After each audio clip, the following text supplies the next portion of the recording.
welcome to a video I was not planning on making. It is New Year's Day. I've got my Twilight Zone marathon on, as you should on New Year's Day, and I was putting up all of our holiday decorations, getting the tree down, that sort of thing, when I saw this. This is our fake fireplace. This is Ichabod. So our fake fireplace is mounted into some just crappy Walmart flat pack furniture, and that is resulting in some not great design choices. I'll show you what I mean. Hi, we'll show you what I mean. So we end up with these gaps all the way around this fake fireplace. And the gaps are too small to be usable as shelves. Unfortunately, they're just small enough for random crap to make its way into. And they're just hideous and unsightly, and I can no longer abide them in my home. I think I've got an idea for how to cover this. I kind of like the idea of building a frame around it, but not just any frame. Thank you, son. A Stargate frame. My plan for this is to just use some of this molding that's supposed to go around door frames. I have a bunch of this left over from doing stuff around the house. I love the idea of making the Stargate glyphs all the way around this frame and like painting it this antique weathered gold so it kind of looks like something off of a Goa'uld ship. But why am I telling you? You saw the thumbnail. You already know what's coming. Plus, I kind of want to see if I can do this as a one-day build. It's about 4:30 in the afternoon, so that's a little ballsy of me, but let's see if we can't get this done. I decided to start with 3D modeling the glyphs for the Stargate. Now, I am no expert in Fusion 360, so I started this off by finding an image of the Earth symbol, taking it into Fusion 360, and using the sketch tool to sketch around the perimeter before extruding it. But because there are 39 symbols for the Stargate, it became pretty apparent pretty quickly that this was going to be way too time-consuming a process if I wanted to get all of them done in one day. So instead, I decided to take as many of the glyphs as I could fit onto my printer's print bed at one time, which turned out to be about 16 at the size I wanted them to be, put those into Adobe Illustrator and used Image Trace to turn the entire thing into a vector file, then put that vector file into Fusion 360, which could then just extrude it on its own. This saved me a lot of time and meant that I could print all 39 in only about 2.5 batches. So while the glyphs were 3D printing, I moved on to taking my measurements and cutting and assembling the frame.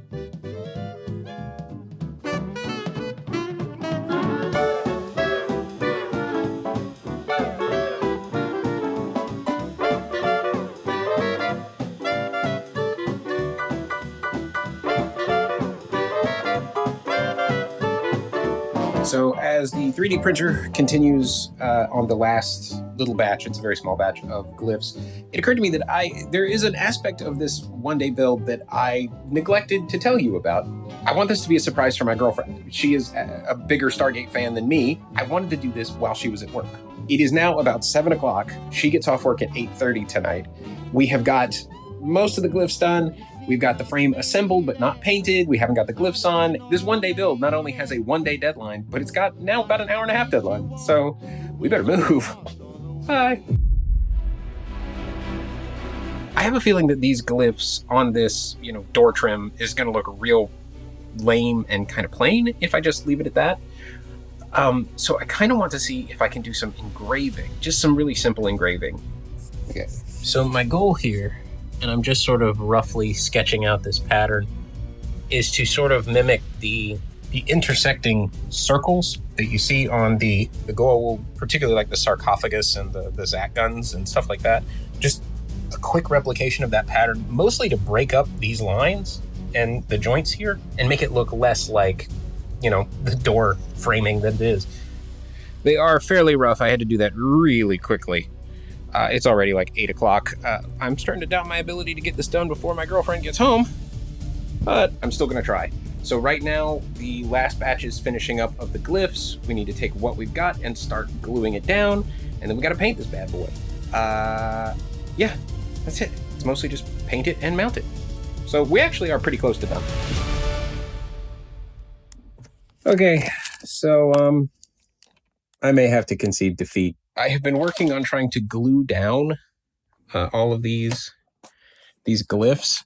For whatever reason, the super glue is not setting with, I don't know. I don't know if it's the finish on the molding or what, but that didn't work. My 5-minute epoxy also just not curing for some reason. I really don't want to use hot glue because this is going to go around a, space heater, but it's fine. Even the hot glue didn't work. So my workspace is also so much of a mess that I'm currently balancing my cell phone on a trash can. And if you're like, hey, isn't that your camera behind you? Yes, it is. It died in the middle of me trying to record the glue that isn't working. It just died. I have to start recording on another book like tomorrow. So I don't know when I'm going to get back to this. I guess what you're about to see on the screen is however many days have gone by. We'll do that fun SpongeBob meme with, where it's just 2 days later. Status report. I wasn't going to work on this today, but it's in the middle of my floor. We're getting a late start today, but we're going to knock this out this afternoon. I'm bound and determined. I also got some new super glue, so that'll help.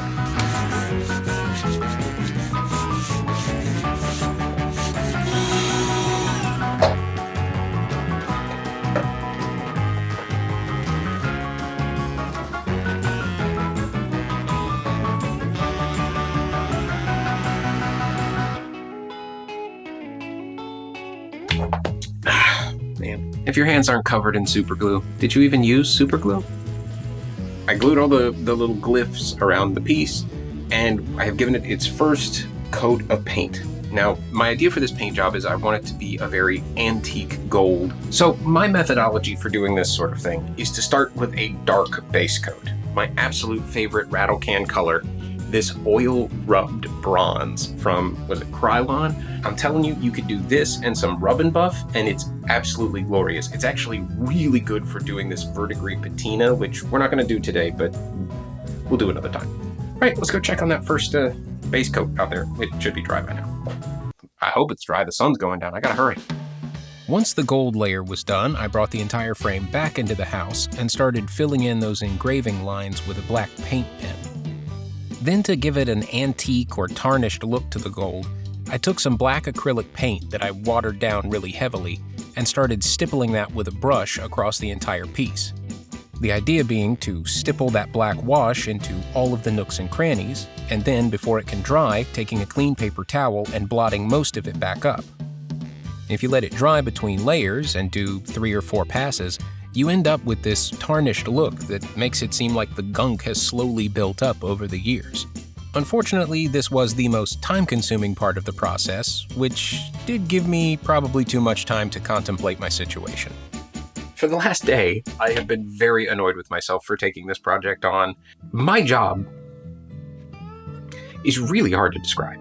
I record audiobooks, I'm a voice actor, now we've added YouTube to this, I have sold stuff that I've made on Etsy, and that little bit of everything has slowly added up over the years to allow me to do a little bit of everything full time. The problem with that, I guess, is that everything is always more than a little bit disjointed, like this little side quest of chaos that I've gone down. Like, this all started with me taking down our Christmas decorations, and my plan was to take down the Christmas decorations and then clean up my work room, because after filming the previous Fallout short film, this place was a wreck. Like, I had to move everything around to film. But instead of doing the thing that, I needed to do, I decided instead to have this little harebrained scheme working in wildly less than optimal conditions. I suppose the more I examine it, the more I'm starting to realize that this kind of chaotic energy is my career. On that note, I have been thinking a lot about talking more about professional creativity in these videos. And let's be clear, I don't mean like in an influencer sort of way. I'm nobody's guru, and I have, as far as I can tell, not much to teach. But I do think it's interesting, and I do think there are a lot of people who might want to have that conversation. So, let me know down below. All right, let's finish this. Well, with my navel-gazing out of the way and the acrylic wash done, I moved on to dry brushing some antique gold rub and buff. Now, the idea here is to get as little as I can possibly get onto the brush, and then just lightly hit the high spots of the piece. This starts to bring a little bit of the metallic shine back out from the tarnish, and it makes it look like the high spots have been sort of rubbed away over the years, giving it this nice worn effect. Once the weathering was done, I could finally mount this around the fireplace. Now, it fit pretty well on its own, just as a friction fit, but I went ahead and glued in 2 small magnets on either side of the flat pack furniture just to help keep it aligned and keep it from getting knocked off in the future. And with that, I could finally call this one-day build done.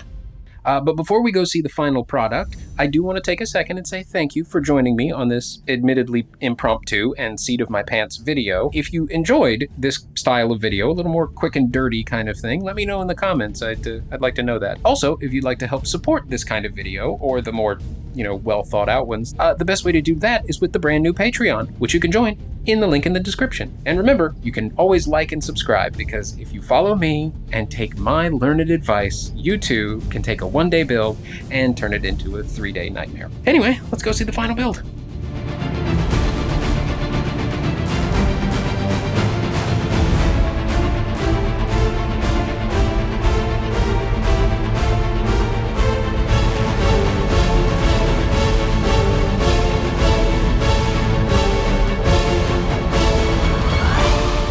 I really couldn't be happier with the way this thing turned out.